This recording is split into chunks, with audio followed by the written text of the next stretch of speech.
विद्यार्थी मित्रांनो, सह्याद्री ट्युटोरियल्स मध्ये तुमचं स्वागत आहे.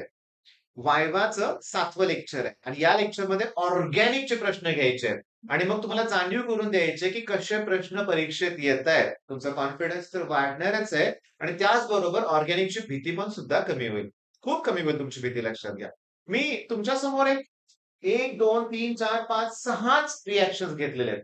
सगळ्या नेम रिएक्शन्स आहेत बाळा. सगळ्या नेम रिएक्शन्स आहेत. सुरुवात करूया आपण. रिएक्टंट कोण आहे बघा? बेन्झीन. आणि तयार काय होतंय? बेन्झेनॉल्डिहाइड. मग अख्ख्या पुस्तकात एकच रिएक्शन आहे जिथं बेन्झीनचं कन्व्हर्जन बेन्झेनॉल्डिहाइड मध्ये होतं आणि ती रिएक्शन आहे गॅटरमन कॉच फॉर्मायलेशन. मग हा फॉर्माइल ग्रुप कुठला असतो? कार्बन मोनॉक्साईड आणि HCl पाहिजे. आहे का बघा? आहे की नाही?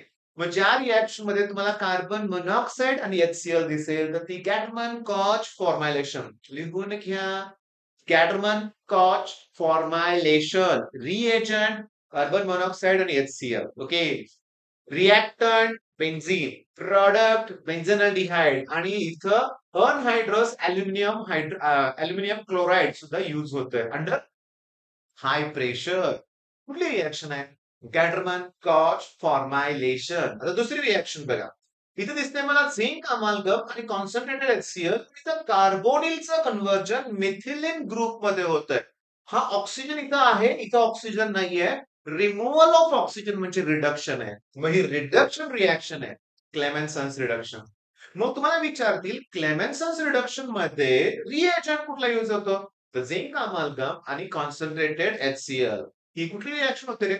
गॅटरमन कॉच फॉर्मायलेशन. ही कुठली रिएक्शन आहे सांगा? क्लेमेन्सन्स रिडक्शन. क्लेमेन्सन्स रिडक्शन मध्ये होतंय काय की सीओ ग्रुप असतो ना, तो कार्बोनिल ग्रुप आहे अल्डिहाइड आणि कीटोन मध्ये. अल्डिहाइड आणि कीटोन मध्ये. आणि तो कार्बोनिल ग्रुप अल्केन मध्ये कन्वर्ट होतोय. हा मिथिलिन ग्रुप म्हणजे बघा ना, इथे समजा मी एक कार्बन घेतला CH3 आणि इकडे CH3 तर प्रोपेन तयार होईल. अल्केन म्हणजे क्लेमेन्सन्स रिडक्शन मध्ये अल्केन तयार होतं. अशीच एक रिडक्शनची रिएक्शन आहे ही. इथं हायड्राझाईन यूज होतंय. त्याच्यापासून हायड्राझोन तयार होतंय. पुन्हा त्याची रिएक्शन KOH आणि इथिलीन ग्लायकोल आहे. टेरिलीन सारख्या पॉलिमर मध्ये सुद्धा इथिलीन ग्लायकोल यूज होतं बरं का रे बाळांनो. इथं सुद्धा इथिलीन ग्लायकोल यूज होतं. मग ही जी रिएक्शन आहे ती आहे वुल्फ किर्शनर रिडक्शन रिएक्शन. ही कुठली आहे? क्लेमेन्सन्स रिडक्शन रिएक्शन. ही कुठली आहे? गॅटरमन कॉच फॉर्मायलेशन. जर रिएक्शन मध्ये स्टॅनस क्लोराइड असेल, स्टॅनस क्लोराइड SnCl2 स्टिफन्स रिएक्शन. ऐका, SnCl2 आणि HCl. तर ही स्टिफन्स रिएक्शन आहे. याच्यामध्ये नायट्राइलचं कन्व्हर्जन अल्डिहाइड मध्ये होतं. नायट्राइल जो ग्रुप आहे त्याचं कन्व्हर्जन अल्डिहाइड मध्ये होतं. ती आहे स्टिफन्स रिएक्शन. अख्ख्या पुस्तकात एकच कॅटलिस्ट एका ठिकाणी वापरलाय, पॅलॅडियम ऑन BaSO4 आणि ती रिएक्शन आहे रोसेनमॉन रिडक्शन. रोसेनमॉन रिडक्शन मध्ये इकडे बघा ऍसिल क्लोराइड आहे. मग इथं अरिल क्लोराइड असू शकतं. बेन्झॉइल क्लोराइड पासून बेन्झेनॉल्डिहाइड तयार होईल. म्हणजे या ठिकाणी रोसेनमॉन रिडक्शन मध्ये अल्डिहाइड तयार होतं. तुम्ही म्हणाल सर सर बाउन्सर चाललंय डोक्यावर, डोक्यात काय राहत नाहीये. राहणार आहे. पॅलॅडियम ऑन BaSO4 म्हणलं की रोसेनमॉन रिडक्शन. कार्बन मोनॉक्साईड म्हणलं की कार्बन कॉच फॉर्मायलेशन.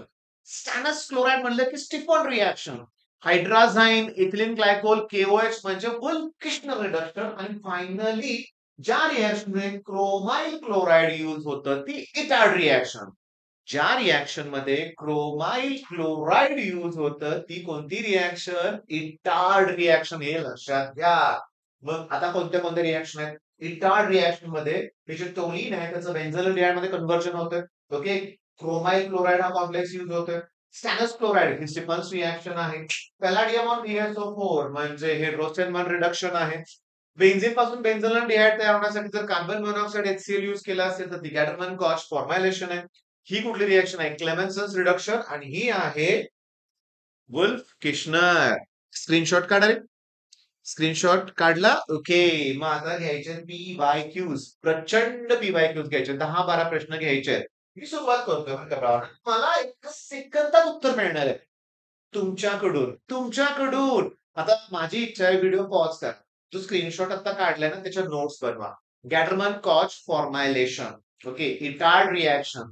Stephens reaction. Wolff Kishner reduction. Rosenmund reduction. बरोबर आहे. चला सुरुवात करूया पहिल्या प्रश्नाला. रोसेन साठी palladium on BSO4 option B correct आहे. तेवढंच आहे. त्याच्यात लगेच दुसरा ग्रुप घेणार आहे मी. Identify the reaction so that carbonyl group is reduce to methylene group. म्हणजे दोन रिएक्शन्स आहेत. क्लेमेन्सन्स रिडक्शन पण आहे, वुल्फ किशनर पण आहे. ते म्हणतात झिंक अमालगम क्लेमेन्सन्स रिडक्शन. वुल्फ मध्ये काय होतं? हायड्राझाईन, हायड्राझो तयार होणार. पुन्हा त्याची रिएक्शन KOH इथिलिन ग्लायकोल बरोबर. तर नेक्स्ट क्वेश्चन, कीटाण रिएक्शन में क्रोमाइल क्लोराइड यूज होतं. ऑप्शन बी करेक्ट आहे.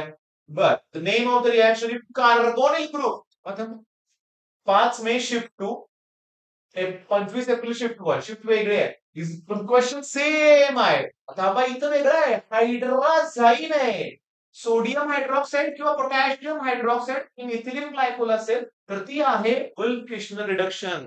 किती सोपे प्रश्न आहेत. त्याच्यापेक्षा सोपं काय हवं आहे लक्षात घ्या. आता नेक्स्ट, कॅटरमन कॉस्ट फॉर्म्युलेशन मध्ये कार्बन मोनॉक्साइड आणि HCl, okay, anhydrous aluminium chloride under high pressure बेन्झिनचं कन्व्हर्जन होणार बेन्झोलाडिहाइड मध्ये. त्याच्यानंतर स्टिफन्स रिएक्शन, स्टॅनस क्लोराइड कुठे आहे बघा. स्टॅनस क्लोराइड इथं नाहीये, इथं नाहीये, इथं नाहीये, इथं आहे. तर थांबा की इथं आहे palladium on BSO4 Rosenmund reduction, zinc amalgam आणि कॉन्सन्ट्रेटेड HCl आहे क्लेमेन्सन्स रिडक्शन. इथं NH2 इथं प्रिंटिंग मिस्टेक आहे थोडीशी. KOH इथिलिन ग्लायकोल हे वुल्फ किशनर. आता मगाशीची मुलं म्हणत होते ना की नाही तर बाउन्सर गेला लक्षात राहिलं नाही. त्यांना आता लक्षात आलं का? सोपे प्रश्न आहेत रे. परीक्षेत प्रश्न खूप सोपे आहेत. बेन्झॉइल क्लोराइडचं बेन्झोनल डिहाइड होतंय. क्लोराइड रोसेनमॅन रिडक्शन, मग PSO4 पाहिजे मला. ऑप्शन बी करेक्ट आहे. त्याच्यानंतर अरे थांबा थांबा 3 मे शिफ्ट 1 3 मे शिफ्ट 1 माझा क्वेश्चन रिपीट झालाय बरं का, लक्षात घ्या. Palladium on BSO4. Next question, hydrazine KOH Wolff Kishner reduction. अरे थांबा इथं प्रॉडक्ट विचारलाय. मग आता मला थोडंसं एक्सप्लेन करावं लागेल. इथिल फिनिल कीटोन आहे.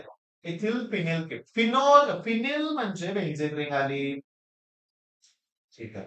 तो कीटोनचा ग्रुप आणि इकडं इथिल. आता मला सांगा ही वुल्फ किशनर मध्ये हा जो कार्बोनिल ग्रुप आहे तो मिथिलीन मध्ये कन्वर्ट होतो.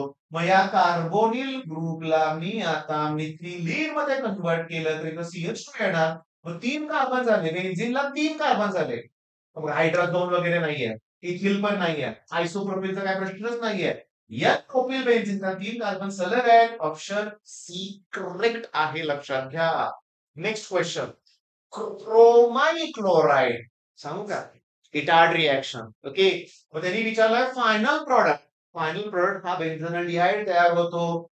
Etard reaction side chain chlorination सुद्धा लक्षात घ्या. रोसेनमॅन सुद्धा लक्षात घ्या. कॅटरमन कॉस्ट फॉर्म्युलेशन मध्ये सुद्धा बेन्झोनाल्डिहाइड तयार होतं. आता मला सांगा, ठीक आहे, नेक्स्ट पेज घ्यायचं तर हे तुम्ही सांगा. हा क्रोमाइल क्लोराइड आहे. बेन्झोनाल्डिहाइड तयार होणार आहे. ऑप्शन सी करेक्ट आहे. इटार्ड रिएक्शन आहे. लक्षात घ्या. इटार्ड किती पण, अरे वा वा वा. 13 मे शिफ्ट टू 13 मे शिफ्ट वर काय विचारलंय? कुठला रिएजन? Chromyl chloride CrO2Cl2. कधी कधी फॉर्म्युला सुद्धा विचारतील बरं का, लक्षात घ्या. मग अशा रीतीनं आपण सगळं घेतोय. इथिल फिनिल कीटोन मला जरा बघायचंय बघा, रिपीट झाला का माझ्याकडून मगाचा प्रश्न. याचं स्ट्रक्चर काढलं होतं. 2 May shift two, okay, 2 May shift two आणि 9 मे शिफ्ट, वेगवेगळ्या शिफ्ट आहेत. लक्षात घ्या. काय तयार होतं आठवतंय का? N propane. ऑप्शन सुद्धा चेंज नाहीये. लक्षात घ्या. मग अशा प्रकारच्या व्हिडिओचं पटकन नोटिफिकेशन तुम्हाला मिळावं, मेसेज तुमच्यापर्यंत पोहोचावा म्हणून तर हा आहे ग्रुप, टेलिग्राम ग्रुप आणि व्हॉट्सअप ग्रुप जॉईन करा. आम्ही व्हिडिओची लिंक त्याच्यावर नेहमी तुम्हाला पाठवतोय, नोट्स पण प्रोव्हाइड करतोय. आणि मग आता मला सांगा, Etard reaction, Stephen's reaction, Clemmensen's reduction, Wolff Kishner reduction, त्याच्यानंतर कॅटरमन कॉस्ट फॉर्म्युलेशन, सगळ्या रिएक्शन परफेक्ट. आणि अशा अजून रिएक्शन साठी डिटेलसाठी नेम रिएक्शनची सिरीज फॉलो करायला विसरू नका. चॅनलला पहिला सबस्क्राईब करा, व्हिडिओ मित्रांबरोबर शेअर करा. All the best.